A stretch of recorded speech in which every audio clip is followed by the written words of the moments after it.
बढ़ती महंगाई ने सरकारी गैर सरकारी स्तर पर चल रहे निर्माण कार्य को बुरी तरह प्रभावित किया है। सीमेंट, छड़, गिट्टी, बालू और ईंट के दामों में 30% तक वृद्धि हुई है। इस वजह से न केवल रियल सेक्टर से जुड़े लोगों का प्रोजेक्ट कॉस्ट बढ़ गया है, बल्कि आशियाना बनाने की चाहत रख रहे आम लोग परेशान हैं। कोरोना महामारी और रूस यूक्रेन युद्ध के कारण क्रूड, कोयला आदि की कीमतें बढ़ने से कंस्ट्रक्शन कार्य में उपयोगी ईंट, सीमेंट, बालू, लोहा आदि के दाम 6 महीने के अंदर 30% तक बढ़ गया है। निर्माण क्षेत्र से जुड़े क्रेडाई ने सरकार से मूल्य नियंत्रित करने की मांग की है। क्रेडाई के अध्यक्ष विजय अग्रवाल ने कहा कि बढ़ती महंगाई की वजह से रियल एस्टेट को बुरी तरह प्रभावित किया है।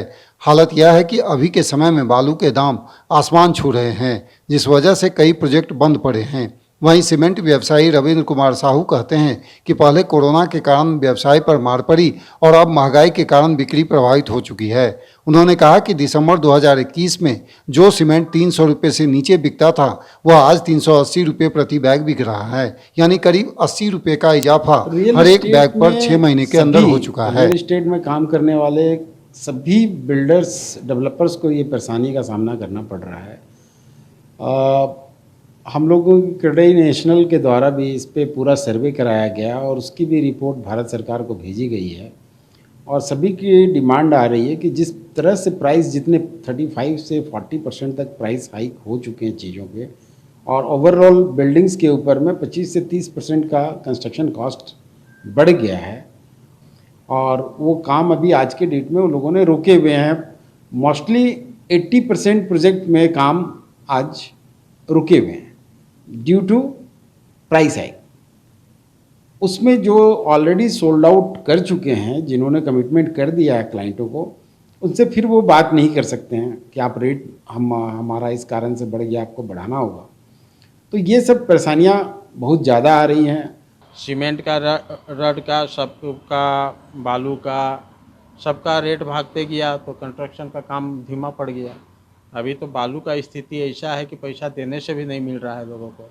महंगाई की मार का असर सरकारी गैर सरकारी दोनों प्रोजेक्ट पर पड़ा है। घर बनाने के लिए मटेरियल खरीद रहे सोमन उरांव कहते हैं, जो बालू 17,500 में प्रति हाइवा मिलता था, वो आज 25,000 रुपया में भी प्लास्टर के लिए नहीं मिल रहा है। उसी तरह सीमेंट, छड़, ईंट के दाम में भी वृद्धि हुई है। सरकारी कॉन्ट्रैक्टर किशोरनाथ सहदेव कहते हैं कि निर्माण क्षेत्र में महंगाई की वजह से न केवल रोजगार को प्रभावित किया है, बल्कि सरकार के कई योजनाओं के प्रोजेक्ट कॉस्ट बढ़ जाने से इस क्षेत्र से जुड़े लोगों की परेशानी बढ़ा दी है। उन्होंने कहा कि सरकार को इस दिशा में कदम उठाना चाहिए। आना तो सर बहुत मुश्किल है, अभी के मतलब टाइम पे बहुत ज़्यादा ही मुश्किल है, क्योंकि सामानों का इतने सारे रेट रहते हैं, ऊपर से ज़मीन वगैरह भी खरीदेंगे तो वो भी काफ़ी सारा मुश्किल रहती है।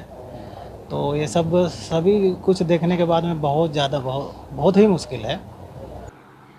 जो प्रोजेक्ट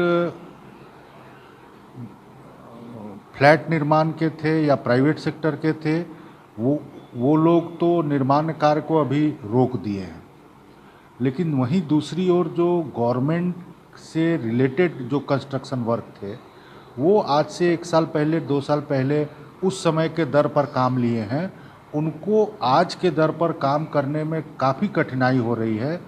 तो एक तो अगर वो काम रोकते हैं तो टाइम एक्सटेंशन में चले जाएंगे, समय पर काम पूरा नहीं हो पाएगा, तो बहुत ही विकट परिस्थिति उत्पन्न हो गई है। मटेरियल कॉस्ट बढ़ने के पीछे क्रूड के लगातार बढ़ता दाम माना जा रहा है, जिसके कारण ट्रांसपोर्टिंग और शिपिंग कॉस्ट दोगुने हो गए हैं। महंगाई के कारण लेबर कॉस्ट भी बढ़ा है। भुवन किशोर झा, ईटीवी भारत, रांची।